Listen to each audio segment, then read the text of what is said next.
নমস্কার। সুরের ধারা অনুষ্ঠানে আপনাদের সকলকে স্বাগত জানাই। প্রতি রবিবারের মতন এই রবিবারেও আমি সুচিন সিংহ আপনাদের সামনে উপস্থিত হয়েছি সুরের ধারার অনুষ্ঠান নিয়ে। আমাদের এই অনুষ্ঠানে আজকে একটা বৈচিত্র্য আছে, সেটা হচ্ছে প্রতি রবিবার আপনাদের এ পর্যন্ত আমরা গান শুনিয়ে এসেছি। আজকে আমরা শুনবো একটু বৈচিত্র্য, সেটা হচ্ছে আবৃত্তি শুনবো। এবং এই আবৃত্তি যার কাছ থেকে, যার কণ্ঠে আমরা শুনব, তিনি এই প্রজন্মের একজন প্রতিষ্ঠিত বাচিক শিল্পী। আমরা আজ স্টুডিওতে পেয়েছি। প্রথমেই তাকে শুভকামনা জানাই। নিবেদিতা চৌধুরী আজকে আমাদের অতিথি শিল্পী, তাকে আমরা এই অনুষ্ঠানে স্বাগত জানাচ্ছি। নিবেদিতা, তুমি আমাদের আজকে এই অনুষ্ঠানে এসেছো, সুরের ধারা অনুষ্ঠানে। তুমি কতদিন ধরে কবিতা সঙ্গে যুক্ত আছো? কতদিন বললে তোমার বয়সটা বোঝা যাবে না, তা বয়স জিজ্ঞেস করিনি। আমি বলি তোমার কতদিন ধরে চলছে? 3 বছর থেকে। তোমার বয়স যখন 3 বছর? হ্যাঁ, আমার বয়স যখন 3 বছর তখন থেকে এটার সঙ্গে কার অনুপ্রেরণা? 3 বছর থেকে তুমি আবৃত্তি? মার থেকেই শেখা, একদম মুখে ছোট ছোট করে আনা। মায়ের কাছ থেকে আমরা প্রথম ভাষা শিখি জন্মের পরে, এবং আমাদের প্রধান শিক্ষিকা বা শিক্ষক যাই বলি না কেন, মায়ের উপরই আমাদের সব নির্ভরতা। সুতরাং সেক্ষেত্রে তোমার আবৃত্তি শেখার পেছনে তোমার মায়ের অবদান নিশ্চয়ই আছে। মার কাছ থেকে প্রথম শেখা, আবৃত্তিটা মার কাছেই শেখা। তারপরে প্রথাগত নিয়মে শিখেছি সম্রাট দত্ত বেলঘড়িয়ায়, এবং তারপর বহরমপুরে গিয়ে, সেটাও যদিও অল্প কিছুদিনের জন্য, অভিজিৎ সরকার।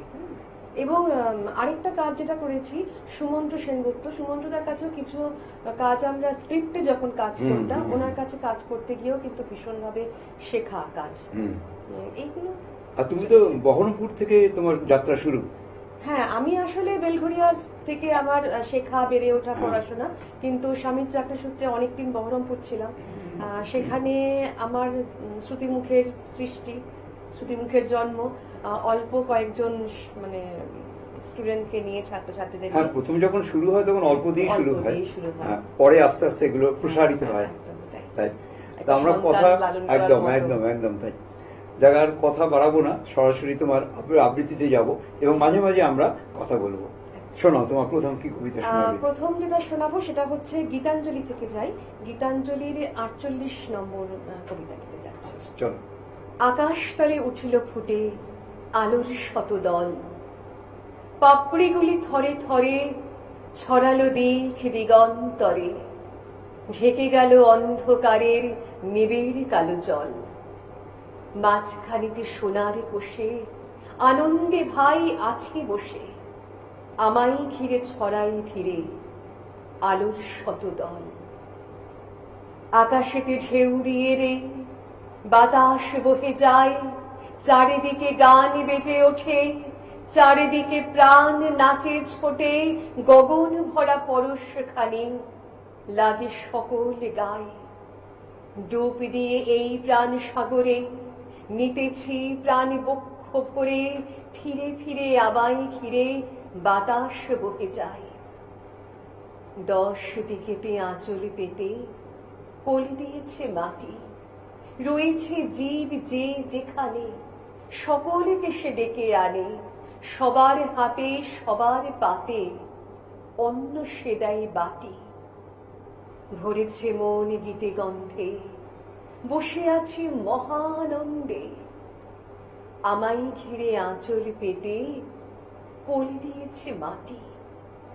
আলো তোমায় নমি, আমার মিলাখ অপরাধ, ললাটেতে রাখো আমার পিতার আশীর্বাদ। বাতাস তোমায় নমি, আমার ঘুচুক অবসাদ, সকল দেহে বোলায় দাও পিতার আশীর্বাদ। মাটি তোমায় নমি, আমার মিটুক সর্বসাধ, গৃহ ভরে ফলিয়ে তোলো পিতার আশীর্বাদ। গৃহ ভরে ফলিয়ে তোলো পিতার আশীর্বাদ। অপূর্ব নিবেদন। অপূর্ব এই কারণেই যে তুমি এত সুন্দর করে কবিতার মাধ্যমে একটা যেন ছবি আঁকলে, এই ছবি আমাদের সামনে যেন পরিষ্কার হয়ে এলো। সুন্দর বলেছ। এর পরের কবিতা কি শুনবো? পরের কবিতাটিতে যাই, সুপ্রভাত। সুপ্রভাত। সুপ্রভাত কবিগুরু রবীন্দ্রনাথ ঠাকুরের। রুদ্র, তোমার দারুণ দীপ্তি এসেছে দুয়ার ভেদিয়া, বক্ষে বেজেছে বিদ্যুৎ বান, স্বপ্নের জাল ছেদিয়া। ভাবিতেছিলাম উঠি কি না উঠি, অন্ধ তামস গেছে কিনা ছুটি, রুদ্ধ নয়ন মেলি কিনা মেলি, তন্দ্রা জরিমা মাজিয়া। এমন সময় ঈশান তোমার বিষান উঠেছে বাজিয়া, বাজেরে গরজি বাজেরে, দগ্ধ মেঘের রন্ধ্রে রন্ধ্রে, দীপ্ত গগন মাঝেরে, চমকি জাগিয়া পূর্ব ভুবন, রক্ত বদন লাজেরে। ভৈরব, তুমি কি বেশে এসেছ, ললাটে ফুসিছে নাগিনী, রুদ্র বিনাই এই কি বাজিল, সুপ্রভাতের রাগিনী। মুগ্ধ কোকিল কই ডাকে ডালে, কই ফোটে ফুল বনের আড়ালে, বহুকাল পরে হঠাৎ যেন রে অমানিসা গেল ফাটিয়া। তোমার খড়গ আধার বহিষে দুখানা করিল কাটিয়া। ব্যথায় ভুবন ভরিছে, ঝরো ঝরো করি রক্ত আলোক, গগনে গগনে ঝরিছে, কেহ বা জাগিয়া উঠেছে কাঁপিয়া, কেহ বা স্বপনে ডরিছে। তোমার শ্মশান কিঙ্কর দল দীর্ঘ নিশায় ভুখারি, শুষ্ক অধর লেহিয়া লেহিয়া উঠিছে ফুকারি ফুকারি। অতিথি তারা যে আমাদের ঘরে করিছে নৃত্য প্রাঙ্গণ করে, খোলো খোলো দ্বার ও গো গৃহস্থ, থেকো না লুকায়ে, যার যাহা আছে আনো বহি আনো, সব দিতে হবে চুকায়ে।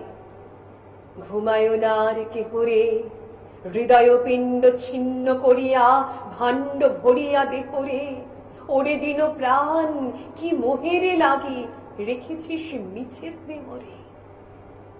উদয়ের পথে শুনি কার বাণী, ভয় নাই ওরে ভয় নাই, নিঃশেষে প্রাণ যে করিবে দান, ক্ষয় নাই তার ক্ষয় নাই। হে রুদ্র, তব সঙ্গীত আমি কেমনে গাহিব কহি দাও স্বামী, মরণ নৃত্যে ছন্দ মিলায়ে হৃদয় ডমরু বাজাবো, ভীষণ দুঃখে ডালি ভরে লয়ে তোমার অর্ঘ সাজাবো। এসেছে প্রভাত এসেছে, তিমিরান্তক শিব শঙ্কর কি অট্টহাস হেসেছে, যে জাগিল তার চিত্ত আজিকে ভীম আনন্দে ভেসেছে। জীবন সপিয়া জীবনেশ্বর, পেতে হবে তব পরিচয়, তোমার ডঙ্কা হবে যে বাজাতে, সকল শঙ্কা করি জয়। ভালোই হয়েছে ঝঞ্ঝার বায়ে, প্রলয়ের জটা পড়েছে ছড়ায়ে, ভালোই হয়েছে প্রভাত এসেছে মেঘের সিংহ বাহনে, মিলন যজ্ঞে অগ্নি জ্বালাবে বজ্র শিখার দাহনে। তিমির রাত্রি পোহায়ে মহাসম্পদ তোমারে লোভিব, সব সম্পদ খোয়ায়ে, মৃত্যুরে লব অমৃত করিয়া, তোমার চরণে ছোঁয়ায়ে।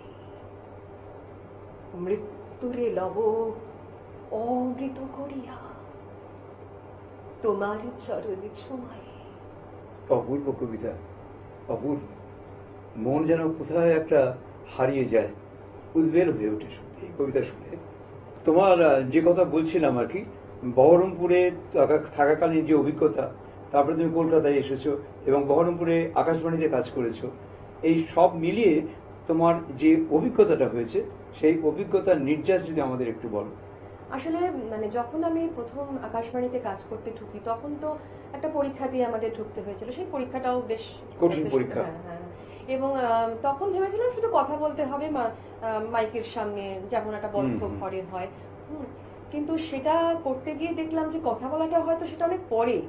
কথা বলার সঙ্গে যখন আমার এতগুলো মেশিন চালাতে হচ্ছে, 3টে কম্পিউটার, কোথাও অ্যাড, 2টোতে গান, তারপরে আমাদের একটা টেলিফোন আছে, ফোন নিতে হচ্ছে, ফোনে তাদের কি গান শুনতে চাইছে সেই কথা বলতে বলতে সেই গানটা কিউ করে বার করতে হবে। এগুলো শিখেছি কাজ করতে করতে, এবং এটা একটা বড় শেখা। মানে আমাদের বলা হতো যে আপনি মাইক্রোফোনে কার সাথে কথা বলছেন, আমরা হয়তো বলতাম যে এই যে এত লোক আছে, তখন আমাদের স্যাররা বলতেন যে না, একজনের সঙ্গে আপনি কথা বলছেন, তবেই আন্তরিক ব্যাপারটা আসবে। ঠিকই তাই, সঠিকভাবেই বলেছেন। একটা মানে বড় কাজ শেখা এগুলো। আচ্ছা, এবার আমরা কি শুনবো? এবারে শোনাবো হচ্ছে উৎসর্গ কাব্যগ্রন্থ থেকে 31 নম্বর কবিতা। চলো।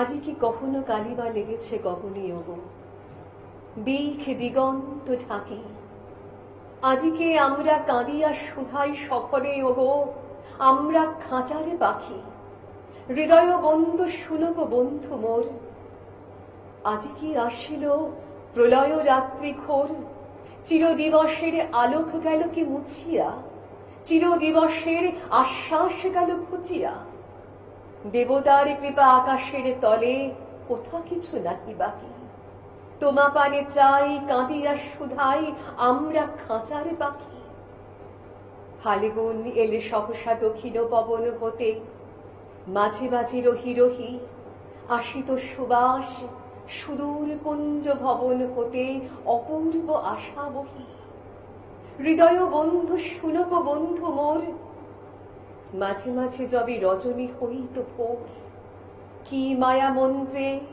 বন্ধন দুঃখ নাশিয়া, খাঁচার কোণেতে প্রভাত পোষিত হাসিয়া, ঘন মশি আঁকা লোহার শলাকা সোনার সুধায় মাখি, নিখিল বিশ্ব পাইতাম প্রাণে আমরা খাঁচার পাখি, আজি দেখো ওই পূর্ব অচলে চাহিয়া কোথা, কিছুই না যাই দেখা, আজি কোন দিকে তিমির প্রান্ত দাহিয়া কোথা, পড়েনি সোনার রেখা, হৃদয় বন্ধু শুনক বন্ধু মোর, আজি শৃঙ্খল বাজে অতি সুকঠোর, আজি পিঞ্জর ভুলাবারে কিছু নাহি রে, কার সন্ধান করি অন্তরে বাহিরে, মরিচিকা লয়ে জুড়াবো নয়ন আপনারে দিব ফাঁকি, সে আলোটুকুও হারাইছে আজি আমরা খাঁচার পাখি, ওগো আমাদের এই ভয়াতুর বেদনা যেন তোমারই না দেয় ব্যথা, পিঞ্জর দ্বারে বসিয়া তুমিও কেঁদো না যেন লয়ে বৃথা আকুলতা, হৃদয় বন্ধু শুনক বন্ধু মোর, তোমার চরণে নাহি তো লৌহ ডোর, সকলে মেঘের ঊর্ধ্বে যাও গো উড়িয়া, সেথা ঢালো টান বিমল শূন্য জুড়িয়া, নেবেনি নেবেনি প্রভাতের রবি, কহ আমাদের ডাকি, মুদিয়া নয়ান শুনি সেই গান, আমরা খাঁচার পাখি, মুদিয়া নয়ান শুনি সেই গান, আমরা খাঁচার পাখি। এত সুন্দর নিবেদন। আমার একটা কথা মনে হয় যে আবৃত্তি শিল্প যেটা, সেটার ভবিষ্যৎ কি? ভবিষ্যৎ তো হচ্ছে আমাদের শ্রোতাদের হাতে এবং আমাদের হাতে। এখন শ্রোতাদের মুগ্ধ করার যে কাজটা বাচিক শিল্পীরা করে, তাতে সুযোগটা খুব কম থাকে, সময়টা খুব কম থাকে। হয়তো কোনো একটা বিচিত্র অনুষ্ঠান হচ্ছে, গানের মধ্যে সেটা এক সময় ছিল, সেটা এক সময় ছিল, কিন্তু এখন সেটা কিন্তু ভীষণ ভাবে অনেকটা মানে পরিবর্তন হয়েছে। শুধু আবৃত্তির অনুষ্ঠান এটাও হচ্ছে। হ্যাঁ, প্রথমত তো মানে আমরা যারা আবৃত্তি নিয়ে কাজ করছি, আমরা তো পুরোটা আবৃত্তির অনুষ্ঠানই করছি, সেটা তো করছি যে আমার ছাত্রছাত্রীদের নিয়ে, বা আমরা যখন আমন্ত্রণ পেয়ে যাচ্ছি হয়তো আমরা একসঙ্গে 10 জন মিলে একটা কাজ করছি, সেটা তো আমরা করছি। কিন্তু এমনও তো হচ্ছে যে শুধু মানে আমি বলছি কোন মাসে, এটা মার্চ মাসে কুচবিহারে যেটা করলাম, 1.5 ঘন্টা শুধু আমার আবৃত্তি। এটা তো একটা মানে মানুষ তো আবৃত্তি শুনতেই এসেছে, এটা একটা বিরাট ব্যাপার। এটা আগে কিন্তু ছিল না।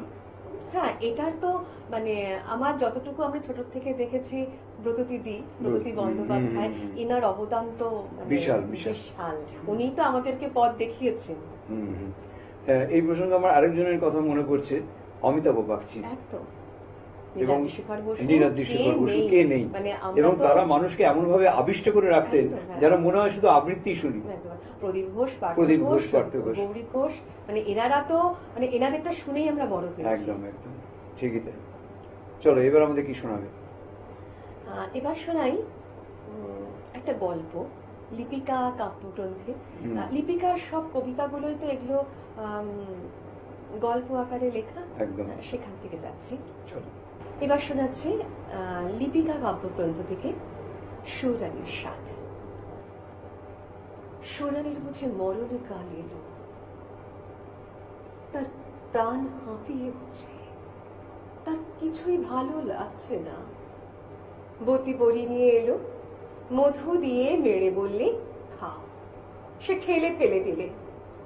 রাজার কানে খবর গেল, রাজা তাড়াতাড়ি সভা ছেড়ে এলো। পাশে বসে জিজ্ঞাসা করলে, তোমার কি হয়েছে, কি চাই? সে গুমড়ে উঠে বললে, তোমরা সবাই যাও, একবার আমার সেনাতনিকে ডেকে দাও। সেনাতনি এলো। রানী তার হাত ধরে বললে, সই, বসো, কথা আছে। সেনাতনি বললে, প্রকাশ করে বলো। সুরানী বললে, আমার 7 মহলা বাড়ির এক ধারে 3টে মহল ছিল দুরানী, তারপরে হলো 2টো, তারপরে হলো 1টা, তারপরে রাজবাড়ি থেকে সে বের হয়ে গেল। তারপরে দুরানীর কথা আমার মনেই রইল না।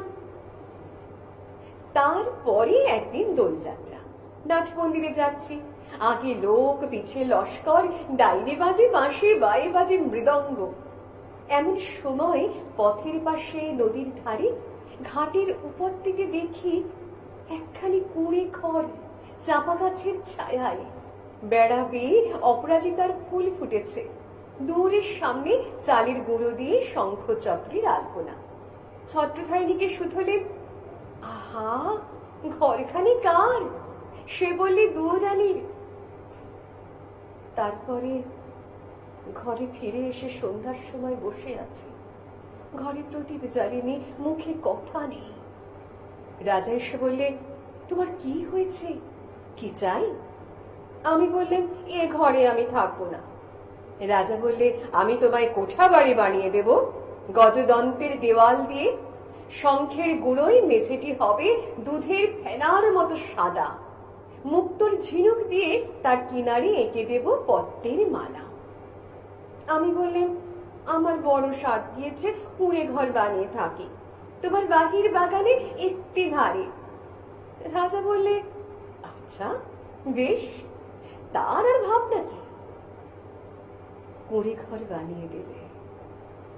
সে ঘর যেন তুলে আনা বুনো ফুল, যেমনি তৈরি হলো অমনি যেন মুষড়ে গেল। বাস করতে গেলেন, কেবল লজ্জা পেলেন। তারপরে একদিন স্নান যাত্রা, নদীতে নাইতে গেছি, সঙ্গে 107 জন সঙ্গিনী। জলের মধ্যে পালকি নামিয়ে দিলে, স্নান হলো। পথে ফিরে আসছি, পালকির দরজা একটু ফাঁক করে দেখি, ও কোন গায়ের বউগা, যেন নির্মাল্যের ফুল, হাতে সাদা শাখা, পরনে লাল শালাল পেরে, হাতে সাদা শাখা, পরনে লাল পেরে শাড়ি, স্নানের পর ঘড়াই করে জল তুলে আনছে। সকালের আলো তার ভিজে চুলে আর ভেজে ঘড়ার ওপর ঝিকিয়ে উঠছে। ছত্রধারিণীকে শুধলেন, মেয়েটি কে, কোন দেব মন্দিরে তপস্যা করে? ছত্রধারিণী হেসে বললে, চিনতে পারলে না, ওই তো দুরানী। তারপর ঘরে ফিরে একলা বসে আছে, মুখে কথা নেই। রাজা এসে বললে, তোমার কি হয়েছে, কি চাই? আমি বললেন, আমি রোজ সকালে নদীতে নেই মাটির ঘড়ায় জল তুলে আনবো, বকুলতলার রাস্তা দিয়ে। রাজা বললে, আচ্ছা বেশ, তার আর ভাবনা কি? রাস্তায় রাস্তায় পাহারা বসলো, লোকজন গেল সরে। সাদা শাখা পরলেন, লাল পেরে শাড়ি, স্নানের পর ঘড়ায় করে জল তুলে আনলেন। দূরের কাছে এসে মনের দুঃখে ঘোড়া আঁচড়ে ভাঙলেন। যা ভেবেছিলেন তা হলো না, শুধু লজ্জা পেলেন। তারপরে সেদিন রাসযাত্রা, মধুবনে জ্যোৎস্না রাতে তাঁবু পড়ল, সমস্ত রাত নাচ হলো, গান হলো, পরদিন সকালে হাতের ওপর হাওদা চলল। পর্দার আড়ালে বসে ঘরে ফিরছি, এমন সময় দেখি মনির পথ দিয়ে কে চলেছে। তার নবীন বয়স, চূড়ায় তার বনফুলের মালা, হাতে তার ডালি, তাতে শালুক ফুল, তাতে বনের ফল, তাতে ক্ষেতের শাক। ছত্রধারিণীকে শুধলে কোন ভাগ্যবতীর ছেলে পথ আলো করেছে। ছত্রধারিণী বললে, জানো না, ওই তো দুয়োরানির ছেলে, ওর মার জন্য নিয়ে চলেছে শালুক ফুল, বনের ফল, ক্ষেতের শাক। তারপর ঘরে ফিরে একলা বসে আছি, মুখে কথা নেই। রাজা এসে বললে, তোমার কি হয়েছে, কি চাই? আমি বললেন, আমার বড় স্বাদ, রোজ খাবো শালুক ফুল, বনের ফল, ক্ষেতের শাক। আমার ছেলে নিজের হাতে তুলে আনবে। রাজা বললে, আচ্ছা বেশ, তার আর ভাবনা কি। সোনার পালঙ্কে বসে আছি, ছেলে ডালি নিয়ে এলো, তার সর্বাঙ্গে ঘাম, তার মুখের রাগ। ডালি পড়ে রইল, লজ্জা পেলে। তারপরে আমার কি হলো কি জানি, একলা বসে থাকি, মুখে কথা নেই। রাজা রোজ এসে আমাকে শুধোয়, তোমার কি হয়েছে, কি চাই? সুরানী হয়েও কি চাই, সে কথা লজ্জায় কাউকে বলতে পারিনি। তাই তোমাকে ডেকেছি সেনাথনি, ওই দুয়োরানির দুঃখ আমি চাই। সেনাথনি গালে হাত দিয়ে বললে, কেন বলো তো? সুরানী বললে, ওর ওই বাঁশির বাঁশিতে সুর বাঁচল, কিন্তু আমার সোনার বাঁশি কেবল বয়েই বেড়ালেন, আঁকলে বেড়ালেন, বাজাতে পারলেন না। আজকে আমরা নিবেদিতা চৌধুরীর আবৃত্তি শুনে সমৃদ্ধ হলাম। খুব ভালো লাগলো তোমার আবৃত্তি। আমাদের আশার শ্রোতাদের কেমন লাগবে তারা জানাবেন আমাদের টেলিফোন করে। আপনাদের এই অনুষ্ঠানটা কেমন লাগলো, এই বৈচিত্র্য, এই আবৃত্তির অনুষ্ঠান নিবেদিতা চৌধুরী খুব আন্তরিকভাবে এই আবৃত্তিগুলো শোনালো আমাদের, খুব ভালো লাগলো। আবার তোমাকে আমন্ত্রণ জানালাম এই স্টুডিওতে আসার জন্য। আজ সুরের ধারা অনুষ্ঠানে আর একদম সময় নেই। আগামী রবিবার ঠিক এই সময়ে আপনারা সুরের ধারা অনুষ্ঠান দেখতে পাবেন। আজ চলি, নমস্কার।